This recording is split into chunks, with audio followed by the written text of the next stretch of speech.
Abra sua Bíblia comigo essa noite. No livro de Provérbios, nós vamos ler a parte A de um verso apenas, tá bom? Provérbios 23, verso de número 7. Nós vamos ler só a primeira parte deste verso.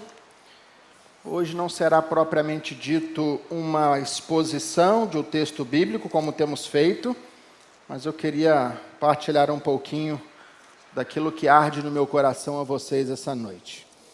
Provérbios 23, verso de número 7. A parte A apenas.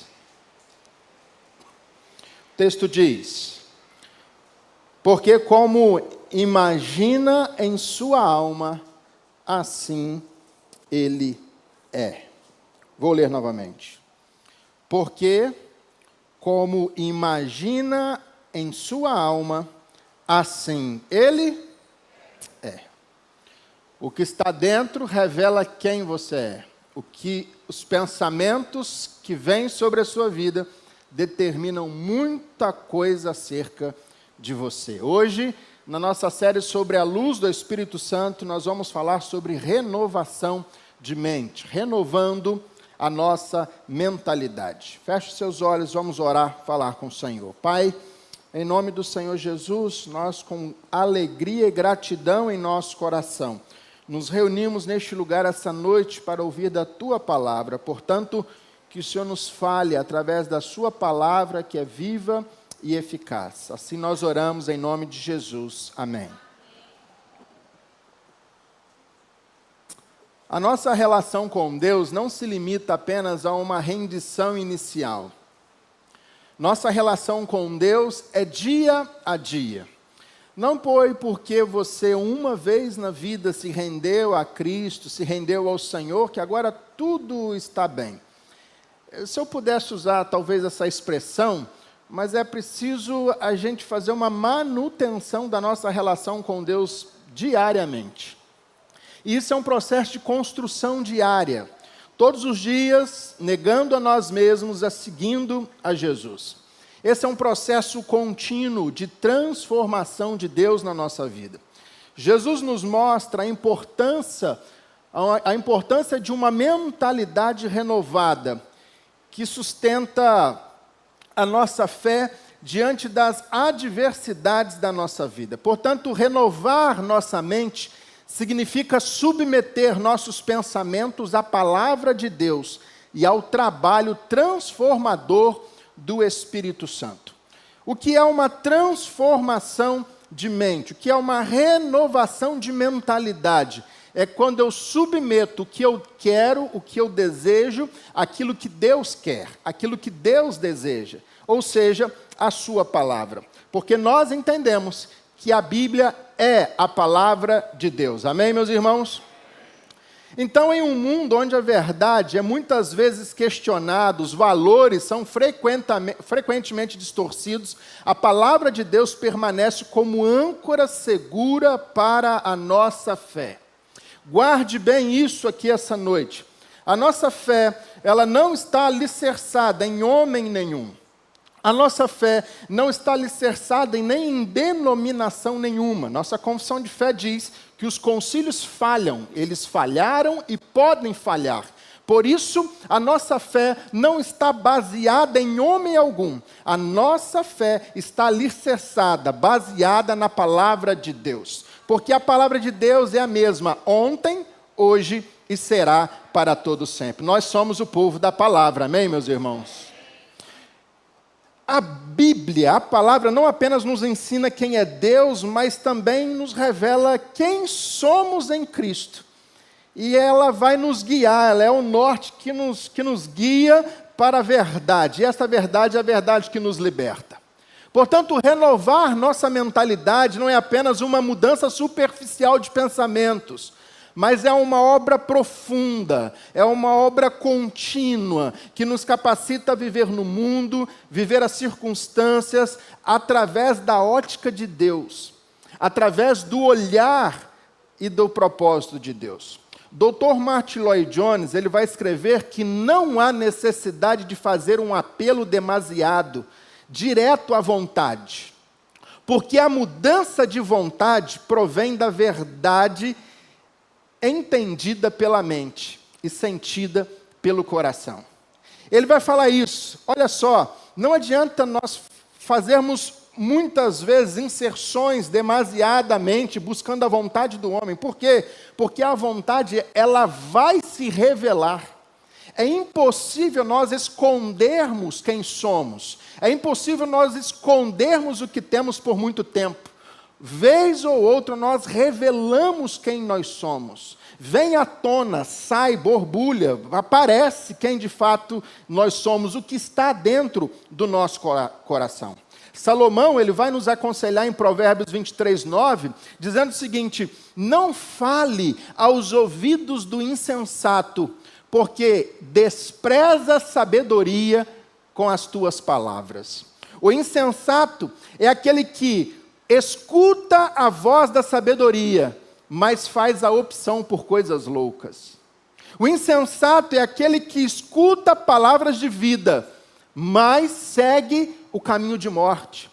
Apesar de ser instruído pelo sábio, ele despreza as suas palavras. O insensato tem um tampão nos ouvidos, tem uma fenda nos olhos, ele não consegue enxergar direito e muito menos ouvir direito. Seu coração, ele está inclinado para as coisas que não são de Deus.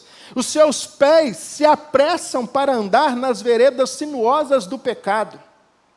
O insensato, você pode pregar para ele, você pode falar com ele, mas parece que há comichões no ouvido. A doutrina não só lhe desprezam, mas é um problema. Ele não sente paladar nas coisas de Deus. Não é prazeroso para ele estar. O que ele quer é comer das alfarropas dos porcos. É com esse tipo de gente que ele quer se misturar. O insensato não é apenas indiferente às coisas de Deus. Não é aquele, eu vou quando dá. Não, não. Ele despreza, ele zomba das coisas de Deus. Há uma inversão em seu coração por tudo aquilo que é santo. E nós precisamos ter visão disso. Porque muitas vezes nós vamos encontrar pessoas assim, como Salomão declarou. Pessoas que podem estar no nosso meio, pessoas que podem comer na mesma mesa que nós comemos, mas mesmo assim se tornarem pessoas insensatas. Pessoas que andam longe de Deus. Olha, eu vou chegar um pouquinho mais longe. Existem pessoas que são crentes há muito tempo. Existem lideranças de igreja que se enquadram nessas características. Insensato. Zombam das coisas de Deus. Desprezam as coisas de Deus. A insensatez é um estágio do endurecimento, a incapacidade de ouvir e indisposição para poder obedecer. Ele não quer ouvir, quanto mais obedecer. Cabe ao insensato, então, colher os frutos amargos da dureza do seu coração. Jeremias vai declarar de que se queixa o homem, senão dos seus próprios pecados. Um cirurgião plástico e psicólogo chamado Maxwell Maltese diz que os nossos pensamentos são como o piloto da nossa alma. É eles quem vão direcionar para onde nós estamos indo. Salomão, em Provérbios 23, diz que assim como um homem pensa, assim ele é. O psicólogo cristão Lawrence Crabb Jr. diz que os nossos pensamentos vão determinar o nosso comportamento, e o nosso comportamento vai nortear os nossos sentimentos. Salomão, uma vez mais, em Provérbios 4, verso 23, ele vai nos dizer sobre tudo o que vocês precisam guardar. Guarde o coração de vocês. Por quê? Porque dele procedem as fontes da vida. O sábio está afirmando que seus pensamentos são como sementes do seu destino. É o ambiente à sua volta. Na verdade, o que Salomão está dizendo é o seguinte: vale quase nada aquilo que acontece fora de você, mas vale muita coisa aquilo que acontece dentro de você. É preciso entrar nesse estado de alerta sobre aquilo que nós abrigamos no nosso coração. Cuidado com o que você interioriza. Cuidado com o que você assemelha. Cuidado com o que você pega e traz para a sua vida. Há pessoas que se acostumaram com pensamentos amargos. Tem gente que pensamento egoísta se tornou prática, se tornou comum na sua vida. É gente que está se envenenando todos os dias e não está percebendo isso. Portanto, é preciso nós refletirmos um pouco sobre os nossos hábitos mentais. Guarde isso. Quais são os hábitos que você cultiva dentro da sua mente? O que a sua mente busca dia após dia? O que a sua mente traz para que você acredite naquilo? Para onde a sua mente está te levando? Ou o que sua mente está trazendo? Existem pessoas que têm a mente tão cauterizada que elas olham para um obstáculo e já se acham incapazes de realizar qualquer coisa. Por quê? Porque a mente está doutrinada a pensar, eu não consigo, eu não posso, para mim não dá. São hábitos mentais. E eu fui estudar um pouquinho sobre isso, e isso é um mundo de psicologia, de tudo. Talvez se eu chamasse aqui essa noite um médico, um psiquiatra, talvez ele pudesse nos elucidar melhor, mas o que eu quero destacar para você é que isso, no estudo que eu apliquei, isso é muito sério, isso é muito forte para a nossa vida. Porque o diabo está jogando sementes e você está colhendo essas sementes, está trazendo dentro para a sua vida, e essas sementes que você está plantando no seu coração estão se tornando árvores frondosas. E aí lá na frente você vai colher o fruto amargo disso, daquilo que você mesmo plantou, porque você acolhe coisas para o seu coração. John Milton escreveu um poema chamado Paraíso Perdido. Ele diz que a mente é o seu próprio lugar, e em si mesma pode fazer um inferno do céu, ou do céu um inferno. Por isso que não é raro nós acharmos pessoas que nós olhamos para ela e falamos assim, mas por que fulano está assim? Tem tudo para dar certo, tem tudo para ser feliz. Conhece gente assim? Tem tudo para ser feliz, tem tudo para dar certo, tem esposa fiel, tem filhos na igreja, está tudo bem. Por que está tomando? Exatamente por conta disso. Porque a mente é um próprio lugar e a mente tem a capacidade de fazer de um inferno um céu, ou de um céu um inferno. Paulo vai escrever na sua carta aos Colossenses, pense nas coisas do alto, onde Cristo habita, onde Cristo vive. É como se Paulo estivesse o seguinte, treine a sua mente para pensar em coisas de Deus, treine a sua mente para buscar coisas do alto, onde Cristo vive. É necessário, meus irmãos, nós colhermos, nós prestarmos atenção nisso. Pense nas coisas do alto, onde Cristo habita. Seus pensamentos exercem enorme poder sobre a sua vida. Nossa mente será moldada por aquilo que nós alimentamos. Nosso cérebro é plástico, elástico, resiliente. Pensamentos, olha a questão de estudar aqui, ó. Aí vem para a técnica. Pensamentos são proteínas. Os doutores aí, por favor, se eu estiver falando besteira, me corrige depois do sermão, por favor. Agora não é hora disso. Pensamentos são como proteínas, portanto, são coisas reais e físicas que ocupam um imóvel, o seu cérebro, a sua mente. Por isso, distúrbios emocionais, na verdade, são distúrbios cerebrais. É por isso que hoje nós estamos vendo remédios chamados e apelidados nos Estados Unidos de pílulas da felicidade. Elas forçam o seu corpo a produzir coisas que você treinou o seu corpo a não produzir mais. Você não vê as coisas como elas são. Guarda isso, vem comigo aqui, PA. Você não vê as coisas como elas são. Você vê as coisas como você é.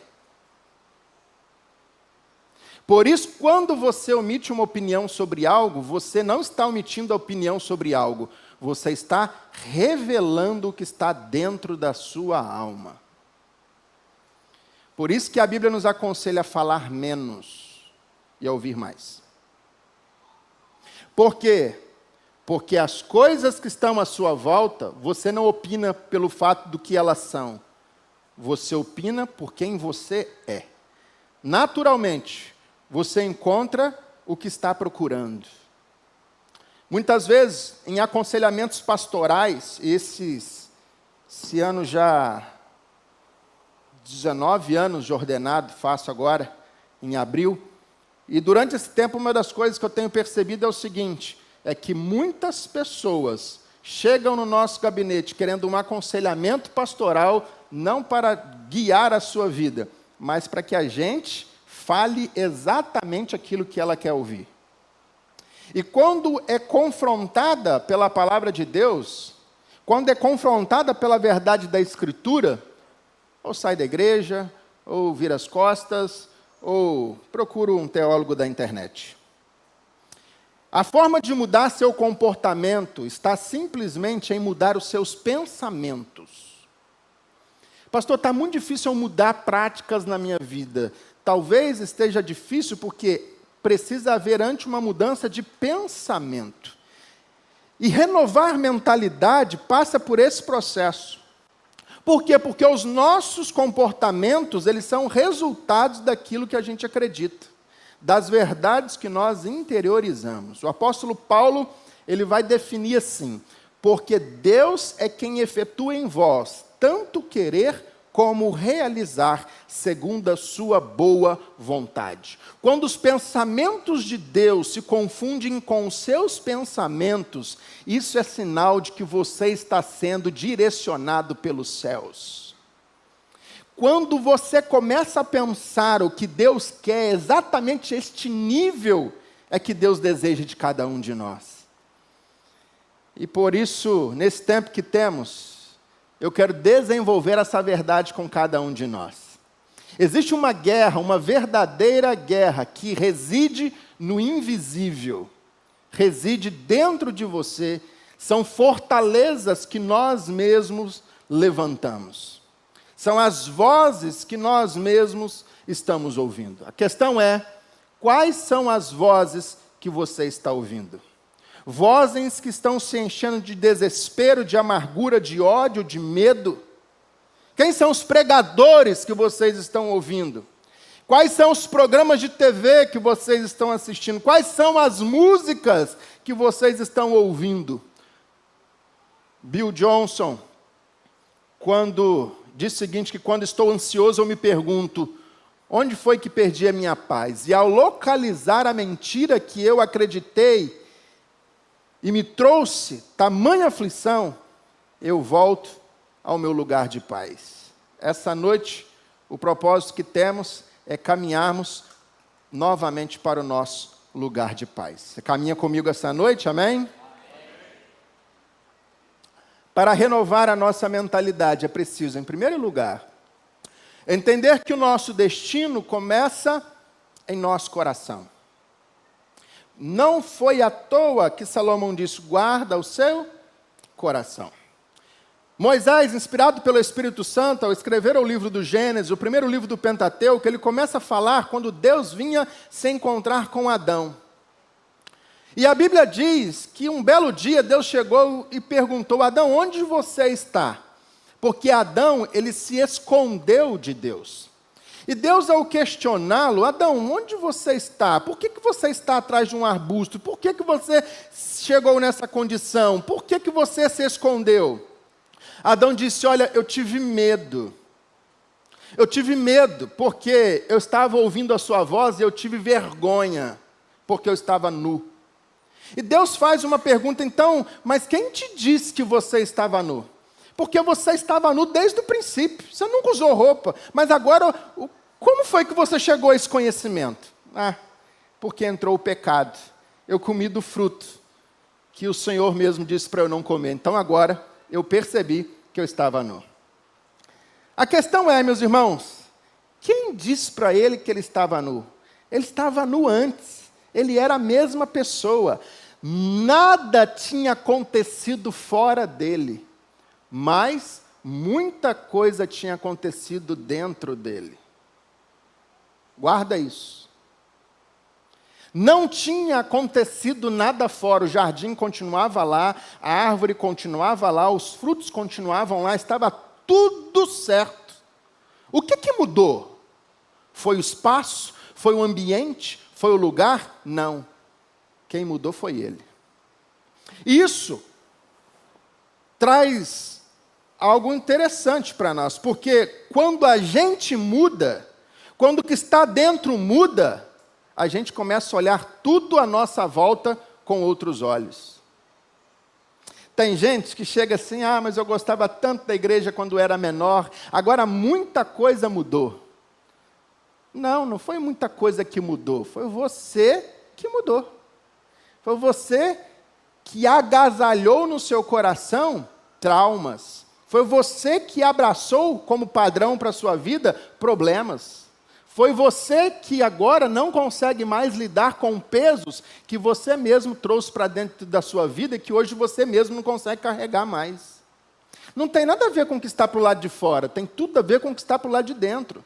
Muito do que você faz é no automático, meus irmãos. Você simplesmente está programado para fazer. E a maior descoberta da minha geração é que os seres humanos podem modificar as suas vidas apenas mudando as suas atitudes. Apenas mudando o seu pensamento. O piloto automático da sua vida são os seus pensamentos. E a pergunta que eu e você precisamos fazer é: para onde esse piloto automático está me levando? Para onde eu estou caminhando? Uma mentalidade é a forma de olhar para a realidade. Portanto, imagine bem comigo. Nós temos o Evangelho de Lucas. O Evangelho de Lucas é o único texto na Bíblia que fala do diálogo de Jesus com os dois ladrões. Nenhum mais outro lugar na Bíblia você vai achar isso. Mateus fala de Jesus sendo crucificado e ao lado dele dois ladrões. Marcos fala Jesus crucificado e ao lado dele dois ladrões. João fala, Lucas fala, mas o diálogo de Jesus só Lucas registra. Então, imagine bem se nós não tivéssemos o Evangelho de Lucas. Imagine bem que nós não tivéssemos capacidade de entender o que estava acontecendo ali. Você levaria um ladrão para o céu? Você olhando a cena, sem conhecer o Evangelho de Lucas, vendo Jesus sendo morto, ao lado direito um ladrão, ao lado esquerdo um outro ladrão, você colocaria algum desses ladrões no céu? Nenhum de nós, meus irmãos. Nenhum de nós. Por quê? Porque nós vamos olhar para o lado de fora aquilo que está dentro de nós. Nós vamos revelar, e por melhor que nós fôssemos, jamais nós imaginaríamos que um ladrão morrendo ao lado de Jesus estivesse cheio da graça de Deus.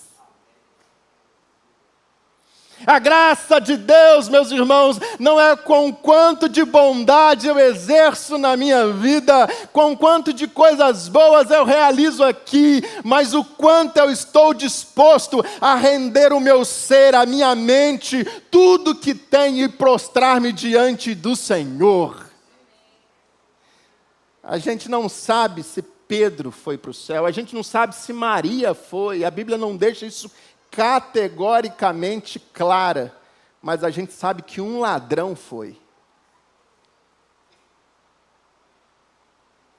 Por isso, baseado nisso, que posição eu e você temos para poder avaliar e opinar acerca da vida dos outros? Porque hoje você pode estar olhando para alguém, está dizendo assim: olha, fulano está perdido. Mas Jesus mesmo nos diz que muitos publicanos e meretrizes vos precedem ao reino dos céus. Ou seja, ele está entrando no céu primeiro do que você, meu irmão. E você acha que ele está perdido. Muitas vezes a nossa maneira de pensar, de reagir às coisas na nossa vida, faz a gente pecar. Por isso, cuide menos do que está para o lado de fora e cuide mais do que está para o lado de dentro. Cuide mais do seu coração. Porque o Éden não deixou de ser Éden. Continuou sendo a mesma coisa. O que é que mudou? Foi o Adão. Mudou o que estava dentro. Então, guarde isso na sua vida e para o seu coração. Entenda que o seu destino começa no seu coração. Segundo, aprenda a contar uma nova história.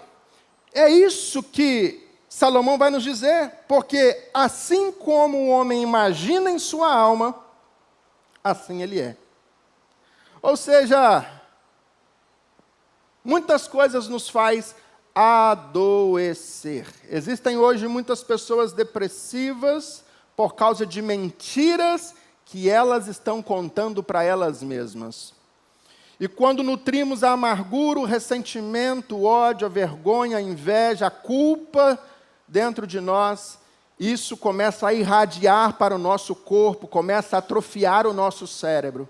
E quando o scanner vem, a gente começa a examinar as nossas atividades e a gente vê que o problema está ali. Quando alimentamos fantasmas, assombrações, monstros dentro da nossa mente, isso logo vem à tona um pouco mais à frente. Jó, ele vai dizer, né? O que eu temia me sobreveio. Saul deu um golpe de estado em si mesmo. Porque ele resolveu não confiar em mais ninguém. O homem mais leal foi alvo das suas explosões de ódio. Ele perseguiu Davi por 12 anos como um cão por causa dos seus ciúmes. Saul adoeceu profundamente por causa dos pensamentos que ele deixou aninhar na sua mente. Muitos dos pensamentos que permeiam as nossas mentes não são nossos. São coisas que nós agasalhamos para nós. Portanto, não permita que uma serpente entre dentro do jardim da sua mente. Que os pensamentos não dominem você, que você domine os seus pensamentos. Tem uma frase antiga de Lutero, já citei ela aqui em algumas ocasiões, ele disse, eu não posso impedir que os pássaros voem, mas eu posso impedir que eles façam ninhos na minha cabeça. Você não pode impedir que os pensamentos venham, mas você pode não nutrir os pensamentos pecaminosos que vão levar você ao fracasso. Portanto, ressignifique a sua vida. E para nós encerrarmos essa noite, recicle o que está sendo lhe dado. Nem tudo aquilo que as pessoas põem em sua mão é para você. Tem coisa que as pessoas vão te dar e é para você jogar fora. É igual um livro ruim. Livro ruim, pastor Reinaldo, eu nem dou para os outros, eu jogo fora. Ah, tem esse livro aqui? Não, me dá aqui. Por isso que eu tenho o meu cantinho da heresia, lá dentro da minha biblioteca.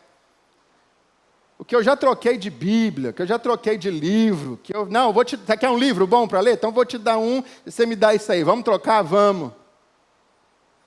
Nem tudo aquilo que lhe é dado é para você. Nem tudo aquilo que as pessoas põem nas suas mãos é para você agasalhar, é para você trazer para dentro. É necessário reciclar aquilo que está sendo colocado nas suas mãos. Lembra dos espias enviados por Moisés à terra de Canaã? Lembram?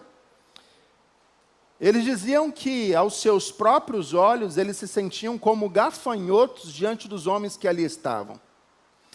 E por vezes, eu e você, nós pensamos assim.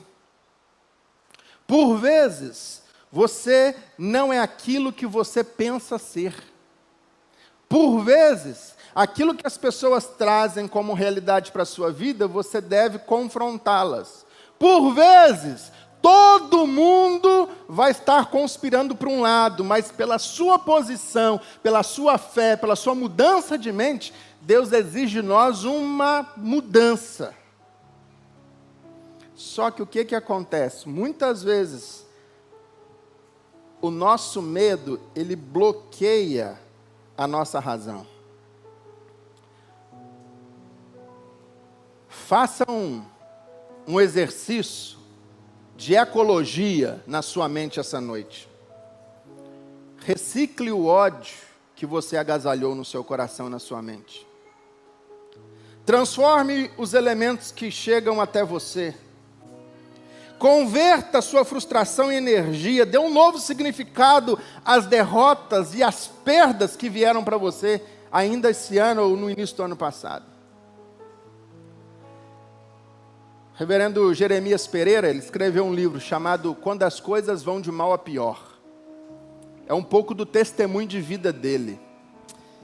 E ele diz algo muito interessante nesse livro. Ele diz que todo dano traz consigo um presente. Toda perda carrega dentro de si uma semente de vitória. Guarda isso no seu coração. Descubra a crença transformadora por trás dos seus conflitos, que pode dar você um novo significado. O profeta Naum, ele vai dizer: Deus faz o seu caminho no meio da tormenta. O que você está achando hoje que é tormenta e que veio para acabar com você, para destruir você, é Deus ressignificando a sua vida. É Deus limpando coisas, é Deus faxinando a sua mente. Mas para dar faxina, gente, eu odeio faxina. Mas para dar faxina tem que tirar a cama, tem que afastar a cama do lugar, tem que limpar em cima do guarda-roupa, tem que limpar tudo. Tem que limpar tudo, tem que tirar todas as roupas, tem que organizar tudo de novo, tem que tirar os pratos, os copos, os talheres, tem que lavar e colocar tudo de novo. É trabalhoso. Às vezes, você chega num lugar e a pessoa está fazendo uma faxina, ela fala: meu Deus, estou descabelado. Geralmente as mulheres, os homens lá, daquele jeito. Me perdoa porque eu estou fazendo uma faxina aqui hoje. Para as coisas serem ajustadas, para as coisas serem limpas, precisa faxinar. Deus trouxe você aqui essa noite para dizer para você: precisa começar uma faxina urgente na sua cabeça. Precisa aprender a jogar fora coisas que você está guardando que não presta mais.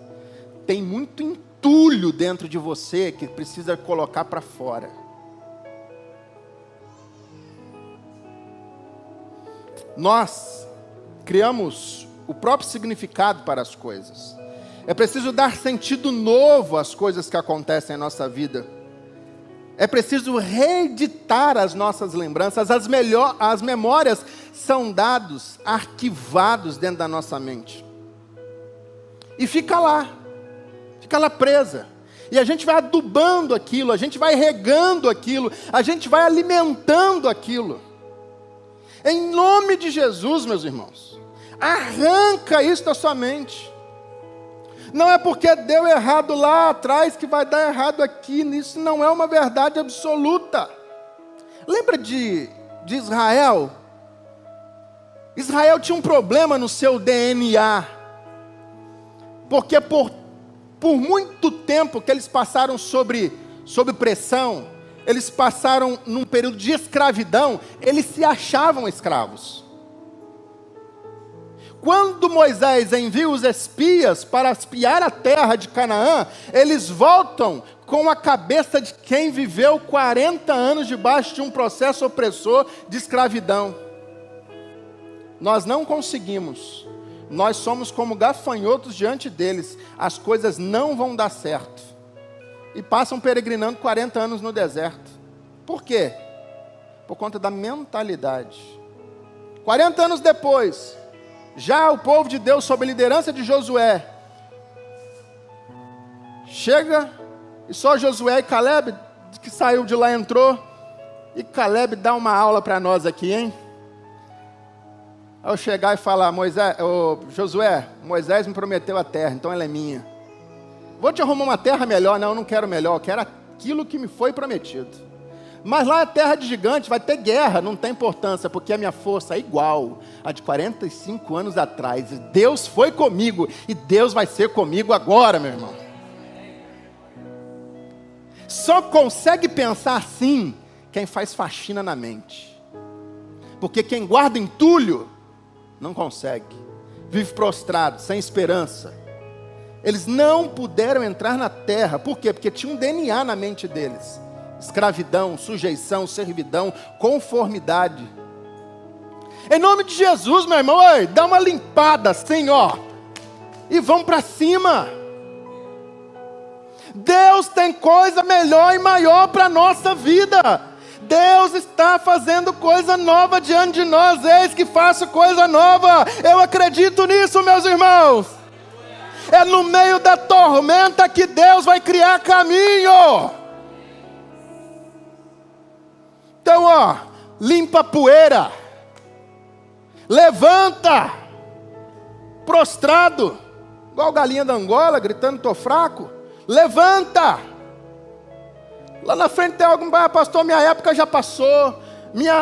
Eu não tenho condição mais. Ei, a gente precisa da sua experiência. A gente precisa do seu conhecimento. Vem ajudar a gente.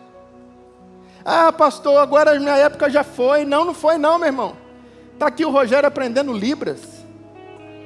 Com 75 anos de idade. 79, desculpa.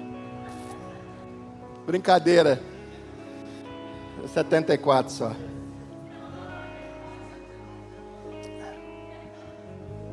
E aí tem gente que mal começou a vida, já não consigo. Não dá. Limpa a mente.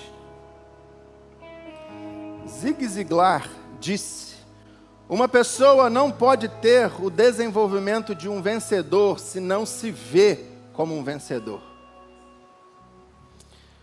Como nos enxergamos define o que esperamos das pessoas e da vida.